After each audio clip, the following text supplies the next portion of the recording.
Hello guys, आपका मेरे YouTube channel Hindi साहित्य संगम में पुनः एक बार स्वागत है। हम लोग एससीईआरटी की बुक को पढ़ रहे हैं। बिहार एससीईआरटी की जो बुक है हिंदी की, उसको पढ़ रहे हैं। हम लोग लगभग 6 से लेकर 11 तक के बुक से सारे प्रश्न सॉल्व कर चुके हैं।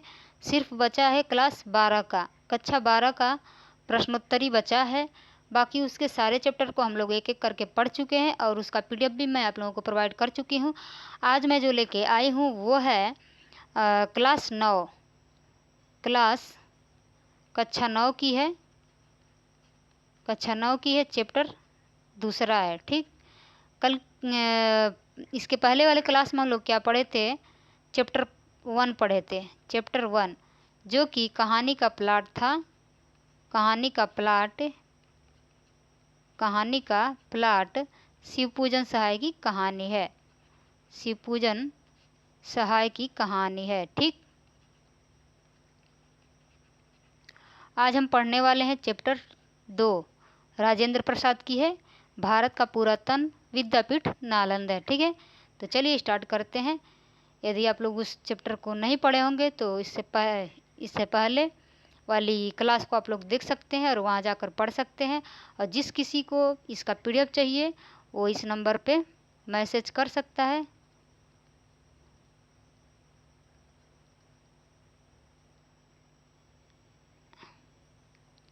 सतासी 37 81 28 39 इस पर आप लोग मैसेज कर दीजिएगा। आप लोगों को ग्रुप से जोड़ दिया जाएगा। ये व्हाट्सएप ग्रुप है।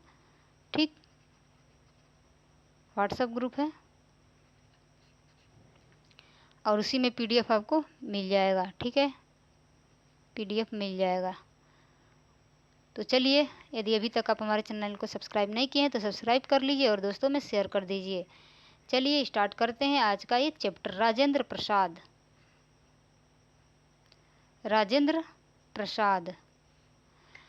प्रसाद का जन्म 3 दिसंबर 1884 ईस्वी को सारण जिला बिहार के जीरादेई गांव में हुआ था। उनके पिता महादेव सहाय फारसी एवं संस्कृत के अच्छे जानकार थे। ये पहलवानी और घुड़सवारी के शौकीन थे। इन दोनों की शिक्षा उन्होंने अपने पुत्र राजेंद्र प्रसाद को भी दी थी। सबसे पहले उनका नामांकन छपरा के हाई स्कूल में हुआ और वहां से वे 8वें दर्जे में रखे गए। वार्षिक परीक्षा में वे प्रथम आए। स्कूल के आचार्य ने प्राप्तांक से प्रसन्न होकर उन्हें दोहरी प्रोन्नति दी। 1902 ईस्वी में वे कलकत्ता विश्वविद्यालय के मैट्रिकुलेशन परीक्षा में प्रथम आए। उसके बाद आईए बीए और बीएल प्रेसिडेंसी कॉलेज से किया। 1911 ईस्वी में वे कोलकाता में वकील दल में शामिल हुए। 1916 ईस्वी में जब पटना में एक अलग न्यायालय स्थापित हुआ तब वे वकालत करने के लिए पटना चले आए। राजेंद्र प्रसाद का राजनैतिक जीवन उत्कृष्ट रहा। वे संविधान सभा के प्रथम अस्थायी अध्यक्ष हुए तथा भारतीय गणतंत्र के प्रथम राष्ट्रपति हुए। कोलकाता में वे जब छात्र थे तो उनके जीवन में एक महत्वपूर्ण घटना घटी, बंग भंग आंदोलन। इसकी प्रतिक्रिया में देश में व्यापक उत्तेजना छा गई। बिहार टाइम्स के संपादक महेश नारायण, ये भी ध्यान रखिएगा। बिहार टाइम्स के संपादक कौन कौन थे? महेश नारायण और सच्चिदानंद सिन्हा।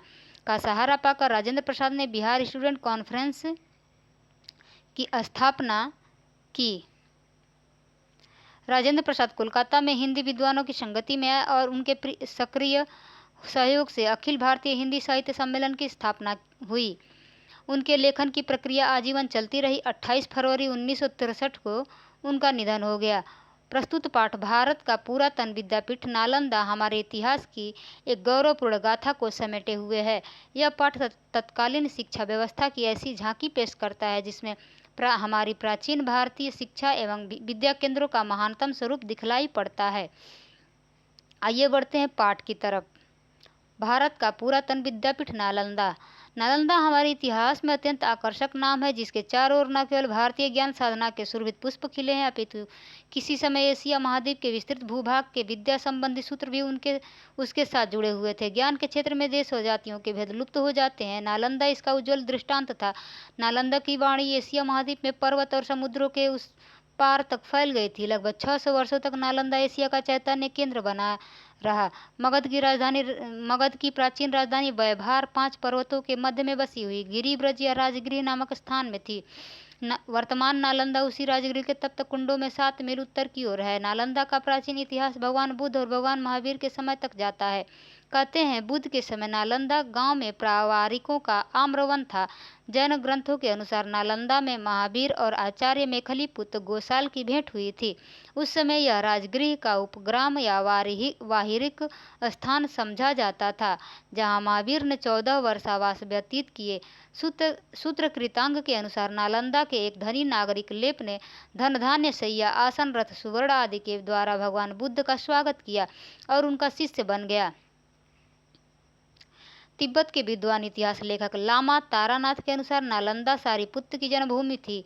उनका चैत्य अशोक के समय भी वहाँ था। राजा अशोक ने एक मंदिर बनवाकर उसे परिवर्धित किया। इस प्रकार यद्यपि नालंदा की प्राचीनता की अनुश्रुति बुद्ध अशोक दोनों से संबंधित है, किंतु एक प्राणवंत विद्यापीठ के रूप में उसके जीवन का आरंभ लगभग गुप्त काल में हुआ। तारानाथ ने तो भिक्षु राज नागार्जुन और आर्यदेव इन दोनों का संबंध नालंदा से लगाया है और यहाँ तक लिखा है कि आचार्य दिंगनाग ने नालंदा में आकर अनेक प्रतिपक्षियों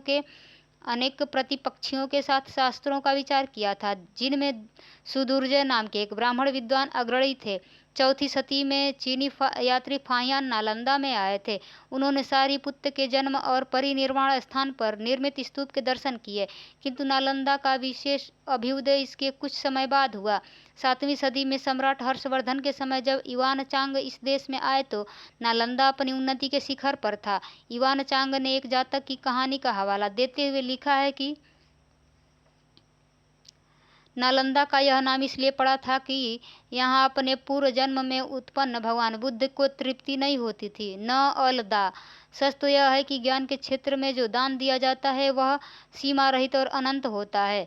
न उसके बांटने वालों को तृप्ति होती है और न उसे लेने वालों को। नालंदा विश्वविद्यालय का जन्म जनता के उदार दान से हुआ। कहा जाता है कि इसका आरंभ 500 व्यापारियों के दान से हुआ था, जिन्होंने अपने धन से भूमि खरीदकर बुद्ध को दान में दी थी। युवानचांग के समय में नालंदा विश्वविद्यालय का रूप धारण कर चुका था। यहाँ उस समय 6 बड़े विहार थे। 18वीं सदी के यशोवर्मन के शिलालेख में नालंदा का बड़ा भव्य वर्णन किया गया है। यहाँ के विहारों की पंक्तियों के ऊंचे ऊंचे शिखर आकाश में मेघों को छूते थे। उनके चारों ओर नीले जल से भरे हुए सरोवर थे, जिनमें सुनहरे और लाल कमल तैरते थे। बीच बीच में सघन आम्रकुंजों की छाया थी। यहाँ के भवनों के शिल्प और स्थापत्य को देखकर आश्चर्य होता था। उनमें अनेक प्रकार के अलंकरण और सुंदर मूर्तियाँ थीं। यह तो भारतवर्ष में अनेक संघाराम है, किंतु नालंदा उन सब में अद्वितीय है। चीनी यात्री सिंह के समय इस बिहार में 300 बड़े कमरे और 8 मंडप थे। पुरातत्व विभाग की खुदाई में नालंदा विश्वविद्यालय के जो अवशेष यहाँ प्राप्त हुए हैं, उनसे इन वर्णों की सच्चाई प्रकट होती है। आर्थिक दृष्टि से नालंदा विश्वविद्यालय के आचार्य और विद्यार्थी निश्चिंत बना दिए गए थे। भूमि और भवनों के दान के अतिरिक्त नित्य प्रति के व्यय के लिए 100 गांवों की आय अक्षय निधि के रूप में समर्पित की गई थी। सिंह के समय यह संख्या बढ़कर 200 गांवों तक पहुंच गई थी। उत्तर प्रदेश, बिहार और बंगाल इन तीनों राज्यों ने नालंदा के निर्माण और अर्थव्यवस्था में पर्याप्त भाग लिया। बंगाल के महाराज धर्मपाल देव और देवपाल देव के समय ताम्रपत्र और मूर्तियां नालंदा की खुदाई में प्राप्त हुई हैं। विदेशों के साथ नालंदा विश्वविद्यालय का जो संबंध था, उसका स्मारक एक ताम्रपत्र नालंदा की खुदाई में मिला है। इससे ज्ञात होता है कि सुवर्णद्वीप सुमात्रा के शासक शैलेंद्र सम्राट श्री बालपुत्र देव ने मगध के सम्राट देवपाल देव के पास अपना दूत भेजकर यह प्रार्थना की कि उनकी ओर से 5 गांवों का दान नालंदा विश्वविद्यालय को दे दिया जाए। ताम्रपत्र के अनुसार नालंदा के गुणों से आकृष्ट होकर यवद्वीप के सम्राट बालपुत्र ने भगवान बुद्ध के प्रति भक्ति प्रदर्शित करते हुए नालंदा में एक बड़े विहार का निर्माण कराया। उन 5 नवगांवों की आय, प्रज्ञा, पारमिता आदि का पूजन, चतुर्दिश अर्थात अंतर्राष्ट्रीय आर्य भिक्षु संघ के चीवर भोजन, चिकित्सा, शयनासन आदि का व्यय, धार्मिक ग्रंथों की प्रतिलिपि एवं बिहार की टूट फूट की मरम्मत आदि के लिए खर्च की जाती थी। यह तो संजोग से बचा हुआ एक उदाहरण है जो विदेशों में फैली हुई नालंदा की अमिट छाप हमारे सामने रखता है। लेकिन नालंदा महाविहारीय आर्य भिक्षु संघ की धाक समस्त एशिया भूखंड में थी। इस संघ की बहुत सी मिट्टी की मुद्राएं नालंदा में प्राप्त हुई हैं। नालंदा का शिक्षा क्रम बड़ी व्यवहारिक बुद्धि से तैयार किया गया था। उसे पढ़कर विद्यार्थी दैनिक जीवन में अधिकाधिक सफलता प्राप्त करते थे। मूल रूप से 5 विषयों की शिक्षा वहाँ अनिवार्य थी। शब्द विद्या या व्याकरण, जिससे भाषा का सम्यक ज्ञान प्राप्त हो सके। हेतु विद्या या तर्कशास्त्र, जिससे विद्यार्थी अपनी बुद्धि की कसौटी पर प्रत्येक बात को परख सके। चिकित्सा विद्या जिसे सीखकर छात्र स्वयं स्वस्थ रह सके और दूसरों को भी निरोग बना सके, तथा शिल्प विद्या एक न एक शिल्प को सीखना वहाँ अनिवार्य था, जिसके द्वारा छात्रों में व्यावहारिक और आर्थिक जीवन की स्वतंत्रता आ सके। इन चारों के अतिरिक्त अपनी रुचि के अनुसार लोग धर्म और दर्शन का अध्ययन करते थे। आचार्य शीलभद्र योग शास्त्र के उस समय के सबसे बड़े विद्वान माने जाते थे। उनसे पहले धर्मपाली संस्था के प्रसिद्ध कुलपति थे। शीलभद्र, ज्ञानचंद्र, प्रभामित्र, स्थिरमती, गुणमती आदि अन्य आचार्य युवानचांग के समकालीन थे।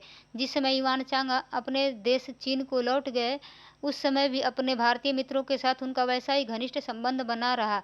जब युवानचांग नालंदा से विदा होने लगे, तब आचार्य शीलभद्र एवं अन्य भिक्षुओं ने उनसे यहाँ रह जाने के लिए अनुरोध किया। युवानचांग ने उत्तर में यह वचन कहे, यह देश बुद्ध की जन्मभूमि है। यहाँ थोड़ा कोटेशन देख लीजिए।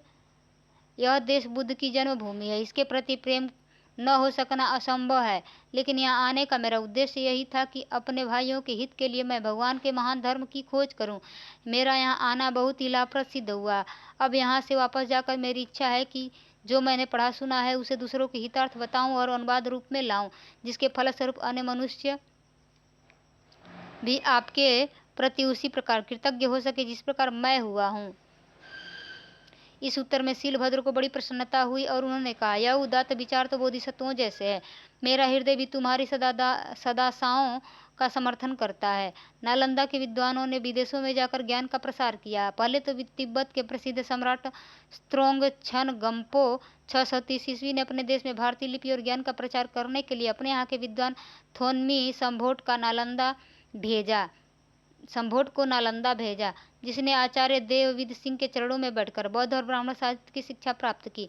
इसके बाद 8वीं सदी में नालंदा के कुलपति आचार्य शांति रक्षित तिब्बती सम्राट के आमंत्रण पर उस देश में गए। नालंदा के तंत्र विद्या के प्रमुख आचार्य कमलशील भी तिब्बत गए थे। नालंदा के विद्वानों ने तिब्बती भाषा सीखकर बौद्ध ग्रंथों और संस्कृत साहित्य का तिब्बती में अनुवाद किया। इस प्रकार उन्होंने तिब्बत देश को एक साहित्य प्रदान किया और फिर सनैह वहाँ के निवासियों को बौद्ध धर्म में दीक्षित किया।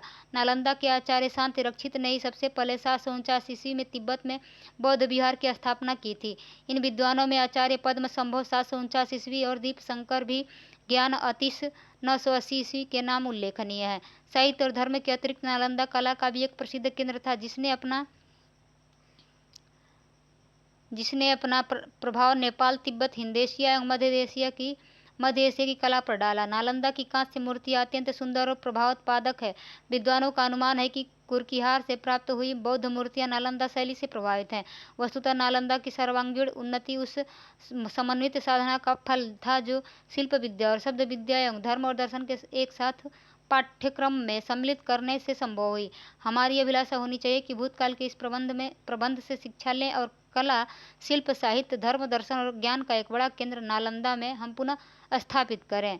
यही है नालंदा विश्वविद्यालय के बारे में जो लिखा गया है, यही है। ठीक है, तो चैप्टर हमारा समाप्त होता है।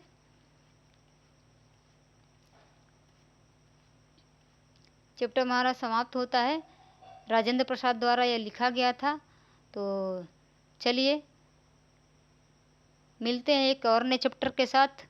इस बार जो चैप्टर हम लोग पढ़ने वाले हैं, लाल पान की बेगम, कहानी है फणीश्वर नाथ रेणु की। वो सबसे इम्पोर्टेंट है, ध्यान रखिएगा। लाल पान की बेगम, लाल पान की बेगम, ठीक, सबसे इम्पोर्टेंट कहानी है। ये नेट के सिलेबस में भी दिया हुआ है। फणीश्वर नाथ रेणु का है, फणीश्वर नाथ रेणु, ठीक। तो इसको हम लोग पढ़ेंगे अगली क्लास में। तो मिलते हैं अगली क्लास में, तब तक के लिए धन्यवाद।